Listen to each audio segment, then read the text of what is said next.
건강에 도움이 되는 정보 드리는 시간, 메디인 시작하겠습니다. 네, 스튜디오에 유수인 기자 나와 있습니다. 유 기자 안녕하세요. 안녕하세요. 네, 반갑습니다. 오늘 어떤 주제 준비되어 있나요? 네, 코로나19라는 신종 호흡기 감염병이 전 세계를 휩쓸면서 기침만 해도 걱정인 요즘입니다. 하지만 이보다 아주 오래전부터 인류를 괴롭혀온 호흡기 감염병이 있는데요. 바로 기침이나 재채기를 통해 균이 전파되는 결핵입니다.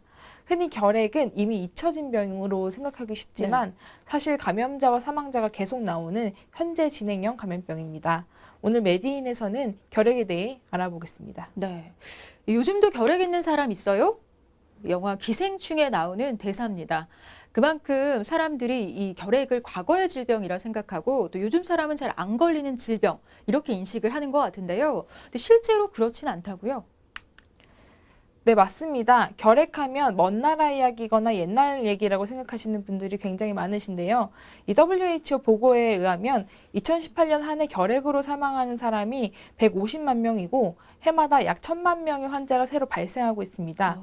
한국으로 한정하면 2019년 한 해는 23만 821명이 발생을 했고요. OECD 36개 회원국 중 결핵 발생률은 1위고 1위. 그다음에 그 사망률은 2위를 차지하고 있습니다. 그렇군요. 아, 근데 그나마 조금 다행인 건 2011년을 기점으로 해서 이 결핵 환자 발생률이 좀 매우 빠른 속도로 좀 감소하고 있다죠?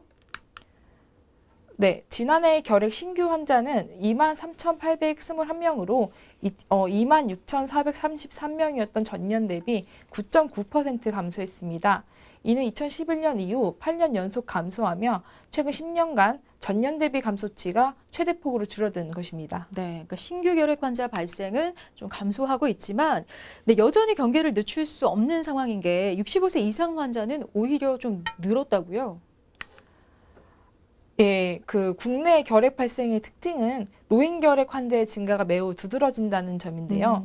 2019년 기준 65세 이상 어르신 환자 수는 1만 1,218명으로 전년 대비 10.7% 감소했지만 고령화, 암, 면역 저하 기저질환 등의 증가에 따라서 전체 결핵 신환자 중 어르신이 차지하는 비율은 47.1%로 전년 대비, 그러니까 2018년 대비 증가한 것으로 나타났습니다. 좀 더 이해하기 쉽게 설명을 하면 70세 이상 노인 인구의 결핵 환자는 결핵 발생률로만 치면 아프리카 후진국의 발생률과 거의 비슷한 수준으로 우리나라의 노인 결핵이 얼마나 심각한지 알 수 있습니다. 네, 그러니까 신규 결핵 환자의 절반가량을 65세 이상 노인분들이 차지하고 있고 또 고령화에 따른 노인 인구가 계속 증가하고 있기 때문에 이 어르신 결핵 환자 발생 앞으로도 이어질 것으로 보이는데요. 자, 이렇게 노인층에서 결핵이 좀 많이 발생하는 어떤 다른 이유가 있을까요? 우리나라의 결핵 환자가 많은 이유는 한국전쟁 이후 1960년대까지 열악한 영양, 주거, 환경 때문에 결핵균에 감염되는 사람이 많았고요. 이들이 노인이 되면서 면역력이 떨어져 실제 결핵으로 발전하는 경우가 많았기 때문으로 추정됩니다. 네. 근데 결핵이 이렇게 노년층의 뭐 전유물처럼 생각되고 있지만 실은 이 젊은 층에서도 결핵 발병이 좀 근절되고 있지는 않다고요? 네, 그렇습니다. 지난해 국내 결핵 신규 환자는 23,821명인데요. 이 가운데 40세 미만에서도 약 4,000명대의 환자가 발생했습니다. 학교나 이 직장 내 집단 감염이 젊은 층에서 환자 발생을 지속시키는 원인으로 추정되고 있습니다. 네, 최근 결핵을 잊혀진 질병 정도로 치부하는 사람들이 많은데요. 자, 고령층뿐 아니라 젊은층 역시 이 계속해서 결핵이 발생하고 있다는 상황 그 기억해 두시고 주의하셔야 될 것 같습니다. 자, 이제 무엇보다 이 결핵이란 질병을 제대로 알아야 또 예방도 할 수 있을 것 같은데요. 이 결핵이 왜 발생하는지부터 좀 알려주시죠. 네, 결핵은 결핵균이라는 세균에 의해서 발생하는 감염병입니다. 이 환자가 기침을 할 때 공기중으로 배출된 결핵균이 일시적으로 공기 중에 떠 있는데요.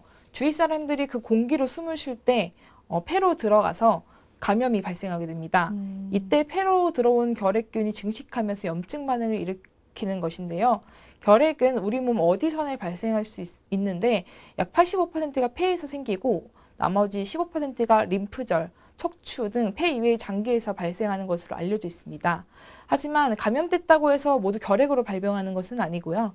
감염된 사람의 10% 정도에서만 균이 잠복해 있다가 면역력이 떨어지면 활동성 결핵으로 발전하게 됩니다. 아, 감염이 됐다고 무조건 걱정할 게 없는 게 모두가 결핵으로 발병하는 건 아닌 거군요. 네네. 결핵균에 감염됐다고 해서 바로 증상이 생기지는 않습니다. 균이 우리 몸 면역세포의 공격을 견디는 힘을 가지고 있기 때문인데요. 이 상태를 잠복결핵이라고 합니다. 평생 이 상태를 유지하다가 면역력이 떨어질 때 균이 활동을 시작하며 병으로 악화하는 건데요. 이를 활동성 결핵으로 부릅니다. 네, 우리나라의 결핵 발생률이 높은 이유 중에 하나가 바로 이 잠복 결핵 때문이라고 하는데요. 이 잠복 결핵에서 활동성 결핵으로 발전하게 되는 이유는 뭘까요? 평소에 문제없던 잠복 결핵이 면역력이 떨어지면 결핵으로 발현되는 건데요. 일반적으로 잠복 결핵 환자 중에서 한 10% 정도가 활동성 결핵으로 진행되는 것으로 알려져 있습니다. 이 가운데 50%는 1년에서 2년 안에 발병하고 나머지도 평생 결핵 발병 위험을 안고 살게 됩니다. 네, 그 얘기를 듣다 보니까 이 잠복 결핵의 조기 진단과 치료가 굉장히 중요하겠다라는 생각이 드는데요. 최근에 잠복 결핵 감염자가 치료를 제대로 받으면 활동성 결핵 발생 위험이 크게 낮아진다는 정부의 조사 결과가 나왔다죠. 네, 질병관리본부는 2017년부터 2018년 집단시설 종사자를 대상으로 잠복 결핵이 활동성 결핵으로 진행되는 정도 및 치료 효과를 분석했는데요. 그 결과 잠복 결핵 감염자는 미감염자보다 활동성 결핵 발생 위험이 16.3배로 높았습니다. 또 잠복 결핵 감염자 중에 치료를 하지 않은 사람은 치료를 한 사람보다 이 결핵 발생 위험이 5.4배로 높은 것으로 나타났습니다. 네. 자, 그렇다면 잠복 결핵에 감염됐을 때는 좀 적극적인 치료를 받는 게 무엇보다 중요할 것 같아요. 네. 잠복 결핵 감염 치료는 활동성 결핵을 82% 예방하는 효과가 있다고 하는데요. 하지만 앞서 말한 조사 결과에서 그 감염자 100명 중 35명만 치료를 시작하고 이 중 29명만 치료를 완료한 것으로 나타났습니다. 네, 이 결핵의 확산을 막기 위해서는 무엇보다 빠르고 정확한 잠복 결핵의 진단과 치료가 관건이 아닐까 싶습니다. 자, 보통 이 잠복 결핵 감염자의 약 10% 정도가 이 활동성 결핵으로 발전을 한다고 했는데 이 활동성 결핵으로 발전을 하게 되면 어떤 증상이 나타나게 될까요? 활동성 폐결핵은 공기 감염을 통해 감염되기 때문에 대부분은 호흡기 증상이 많이 나타납니다. 호흡기 증상의 가장 흔한 형태는 기침입니다. 사실 기침은 감기나 천식, 너무나 다양한 질환의 첫 증상인데요. 그런 이유로 가볍게 생각할 수도 있는데 많은 전문가는 기침이 2주 이상 지속한다면 결핵을 의심해서 반드시 X선 검사를 받아볼 것을 권고하고 있습니다. 그 외에 객혈이나 흉통, 호흡 곤란, 식욕 부진, 체중 감소, 자고 일어나면 옷이 흠뻑 젖을 정도로 그 식은땀 같은 게 나는 그런 다양한 증상으로도 나타날 수 있습니다. 그렇군요. 결핵하면 저는 이렇게 객혈, 피토하는 것만 생각을 했는데 굉장히 다양한 증상들이 있었네요. 자, 이 말씀해 주신 것처럼 뚜렷한 원인이 없는 2주 이상의 기침이 결핵의 주요 증상이라고 하셨는데 노인에게서는 근데 이런 전형적인 증상이 나타나지 않는 경우도 있다고요? 네, 실제 질병관리본부 시범사업 조사에서는 그 2주 이상 기침 증상이 없는 환자가 79%나 됐습니다. 네. 노인 결핵 환자는 증상이 없거나 체중 소실, 허약감, 식욕 부진 등 비전형적인 증상이 나타나는 경우가 많습니다. 증상이 일반적이지 않기 때문에 모르고 넘어가는 경우가 적지 않은데요. 결핵은 진단이 늦어지면 병원이든 가정이든 불특정 다수에게 전염시킬 위험이 있습니다. 실제로 노인 결핵 환자의 42%는 증상이 생기고 결핵 진단까지 한 달 이상 소요된 것으로 나타났습니다. 네, 그러니까 정말 진단이 늦어지면 다른 사람에게 쉽게 전파시킬 수 있는 그런 위험성 굉장히 클 것 같은데요. 자, 실제로 결핵 전염성이 굉장히 높은 질병 중에 하나죠. 네, 결핵균은 사람에서 사람으로 공기를 통해 주로 전파가 됩니다. 네. 그 전염성이 있는 폐결핵, 후두결핵 환자가 말하거나 기침을 할 때 그 균이 포함된 미세한 가래방울이 공기 중으로 나올 수 있어서 기침하는 결핵 환자 앞에 있다면 결핵 감염성이 높아지게 됩니다. 그래서 시간을 같이 보내는 가족에게 결핵균을 전파하기 쉽습니다. 그 질병보건통합관리 시스템 자료에 의하면 가족 접촉자는 결핵 발병 위험이 일반 인구 집단에 비해서 약 17배 높은 고위험군으로 분류됐습니다. 네, 그럼 가족 중에 결핵 환자가 발생했다면 가족 모두가 결핵 검진을 좀 받아야겠네요. 네, 그렇습니다. 가족 간 전파 경로는 주로 부모 및 조부모로부터 자녀나 손주로 진행되는데요. 질본이 이 가족 접촉자 검진의 효과를 분석한 결과 결핵 환자의 가족 접촉자 검진 대상자 중 검진을 받은 경우 미검진자에 비해 이 활동성 결핵으로 발생할 위험이 약 60% 줄었습니다. 특히 가족 접촉자 검진을 통해서 이 잠복결핵 감염으로 진단된 경우 치료를 완료하면 치료하지 않은 경우에 비해 약 74% 결핵 발생을 감소시킬 수 있었습니다.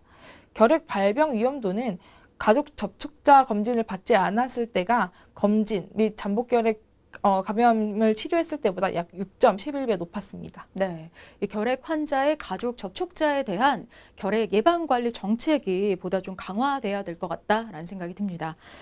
자, 그럼 지금부터는 결핵 진단 어떻게 이루어지는지 좀 살펴볼까요? 병원에 내원하면 가장 먼저 과거나 최근에 결핵 환자 접촉했는지를 먼저 확인을 합니다. 그 후 흉부 X선 검사를 받게 되는데요. 결핵이 의심되는 소견이 보이면 균에 의한 감염병인지 확인하기 위해 여러 차례의 그 결핵균 가래 검사를 진행하게 됩니다. 가래 검사는 현미경으로 보는 도말 검사법, 균을 키워서 확인하는 배양 검사법, 결핵균 유전자를 확인하는 결핵균 PCR 검사법 이 세 가지를 모두 다 진행하게 되고요. 이 검사를 통해서 균이 확인되면 환자의 상태를 확인하기 위해 혈액 검사를 빠른 시간 내에 하고 결핵 표준 치료를 시작하게 됩니다. 네, 이 결핵은 빠른 그 검사를 통해서 진단을 하고 또 조속히 치료하는 게 중요하다고들 하는데요. 자, 그럼 치료는 어떻게 이루어지는지 좀 살펴볼까요? 결핵은 경구약제 복용으로 치료가 되는데요. 숨어있는 균을 죽이기 위해서는 6개월 이상의 장기간 치료가 필요합니다. 대부분의 경우 한 결핵제 복용 후 2주 이상 지나면 전염성이 떨어지기 때문에 직장이나 학교에 복귀해도 일반인과 생활해도 괜찮습니다. 한 결핵제 복용을 한 1, 2개월 복용하면 대부분 이런 증상이 호전돼 자유를 중단하는 경우도 많은데요. 하지만 이 조기 중단할 경우 결핵제에 대한 이 내성이 발생할 가능성이 높기 때문에 최소한 6개월 이상 한 결핵제를 복용 완치하는 것이 매우 중요합니다. 그러면은 결핵은 치료를 하면 완치가 잘 되는 건가요? 결핵약에 내성이 없는 환자가 2주 이상 결핵약을 복용할 경우 전염성은 대부분 상실됩니다. 또 결핵약을 6개월간 꾸준히 복용하면 90% 이상 완치됩니다. 네. 하지만 이 결핵약 복용은 말처럼 쉽지가 않습니다. 그렇죠. 특히 이 결핵약을 써도 잘 낫지 않는 슈퍼 결핵 환자, 즉 다제내성 결핵 환자는 매년 꾸준히 발생하고 있는 실정입니다. 그렇군요. 그러니까 다제내성 결핵이라는 거는 이 결핵약에 대한 어떤 내성이 생기는 경우 발생하는 건가요? 네, 그렇습니다. 일반 결핵은 6개월간 약만 꾸준히 복용해도 완치가 되지만 중간에 약을 끊거나 약의 일부만 복용을 하게 되면 약제 내성이 생기게 됩니다. 이 내성이 생기면 2차 약제를 투여해야 하는데 약의 수가 더 늘어나게 될 뿐만 아니라 부작용도 심해지게 되고 치료 기간도 2년까지 늘어나게 됩니다. 심한 경우 어떠한 약제도 듣지 않는 광범위 내성 결핵으로 진행될 위험성도 높아집니다. 이 다제내성 결핵은 약을 불규칙하게 복용하거나 중단하는 경우 약제에 내성이 생겨 발생하는 질환이기 때문인데요. 2차 약을 복용해도 치료 성공률이 50%에 불과하고 완치가 어렵습니다. 네, 그 약사 처방에 따라서 좀 꾸준히 약을 잘 복용하는 게 굉장히 중요할 것 같은데, 자, 정리를 해보자면 약을 꾸준히 복용을 해도 내성으로 인해서 치료제가 잘 듣지 않는 경우를 다제내성 결핵이라고 하는데, 자, 그럼 이 다제내성 결핵 환자 많이 좀 늘어나고 있는 건가요? 네, 그렇습니다. 질병관리본부 발표에 따르면 지난해 다제내성 결핵 환자는 68명으로 전년 대비 33.3% 증가했습니다. 그럼 약을 써도 소용이 없다는 건데 이런 슈퍼결핵 환자, 그러니까 다제내성 결핵 환자 같은 경우는 어떻게 좀 치료를 해야 할까요? 이 다제내성 결핵 환자는 전염성이 있다고 판단될 경우 입원 격리 치료가 적용됩니다. 네. 이때 입원비는 물론 결핵 관련 치료비 전액을 국가에서 보조해주고 있는데요. 다제내성 결핵은 항암 치료처럼 약을 독하게 먹고 오래 치료를 해야 하기 때문에 환자 본인이 자기 관리를 철저히 하는 것도 매우 중요합니다. 그렇군요. 자, 그럼 정부에서 이 결핵 예방 관리를 위한 어떤 정책들을 좀 마련하고 있습니까? 우리나라는 결핵 환자를 조기에 발견하고 치료해서 그 타인에게 전파되는 것을 예방하고자 2022년까지 결핵 발생률을 현재 절반 수준으로 감소시키려는 그런 결핵 예방 관리 강화 대책을 실시하고 있습니다. 건강보험의 보장성 강화에 결핵 확진 검사 비용과 잠복 결핵 감염자의 치료비 본인 부담금을 면제하고요. 치료 실패로 내성이 생긴 환자는 신약급여 적용 기간을 확대하기로 했습니다. 또 결핵에 대한 체계적 대응을 위해서 결핵 퇴치 센터를 설치하고 환자 접촉자에 대한 조사와 관리도 강화한다는 방침입니다. 네. 그러면 이 결핵 발병 위험이 높은 노인이나 뭐 노숙인 그리고 외국인 취약계층에 대한 어떤 정책도 대책도 좀 마련하고 있습니까? 네, 무증상 노인들의 부담을 줄이기 위해서 적극적인 조기 검진과 철저한 복약 관리 지원을 강화할 예정입니다. 이를 위해 65세 이상 연 1회 흉부 X선 검진 홍보를 강화하고 결핵 발생률이 높은 취약 노인에게는 매년 1회 찾아가는 결핵 검진을 실시할 계획입니다. 만약 결핵으로 진단을 받았다면 4가지 약제를 총 6개월 이상 먹어야 합니다. 또 국내 체류 외국인의 다재내성 결핵 예방 관리 강화를 위해서 입국 전에 그 장기 체류 비자 신청 시 결핵 검진을 의무화할 예정입니다. 자, 그럼 마지막으로 이 생활 속에서 결핵을 좀 예방할 수 있는 관리법 좀 알려주시죠. 네, 결핵은 대부분 공기 감염병이기 때문에 증상이 있는 환자들은 기침을 통해 전염이 됩니다. 요즘 코로나로 인해 많은 분들이 마스크 쓰기, 손 씻기, 사회적 거리 등을 잘 실천하고 계시는데요. 이 결핵이 코로나와 다른 점은 코로나는 이제 비말 감염이 되는 반면에 이거는 이제 공기 매개로 되기 때문에 감염 위험이 더 크다는 높네요. 거거든요. 그래서 가장 중요한 것은 호흡기 증상이 있는 환자의 경우 진단 전까지 항상 마스크를 착용하는 것이 중요합니다. 또 보건당국에서는 활동성 결핵 환자가 발생하면 접촉자 조사를 통해 이런 잠복 결핵 감염 여부를 확인한 후에 치료를 하는데요. 이에 좀 충실히 따라 치료를 하는 것이 좋겠습니다. 결핵은 감염력이 높지만 진행되는 속도는 매우 느려서 개인의 면역력에 따라서 크게 좌우되는데요. 평소 적절한 운동을 유지하시고 과음이나 과도한 업무로 인해 피로가 쌓이지 않도록 하는 것도 매우 중요합니다. 네. 자, 요즘 코로나19로 인해서 기침 등의 증상으로 병원을 가는 걸 좀 꺼려들 하고 있는데요. 자, 해외에서 이 바이러스 전염병이 돌 때 이 결핵 진단이 지체되었다는 결과가 나와 있습니다. 2주 이상 기침을 한다면 안심병원 등을 방문해서 반드시 결핵 검사도 같이 받아보시길 권해드립니다. 오늘 메디인 여기까지입니다. 지금까지 유수인 기자와 함께했습니다. 고맙습니다. 감사합니다.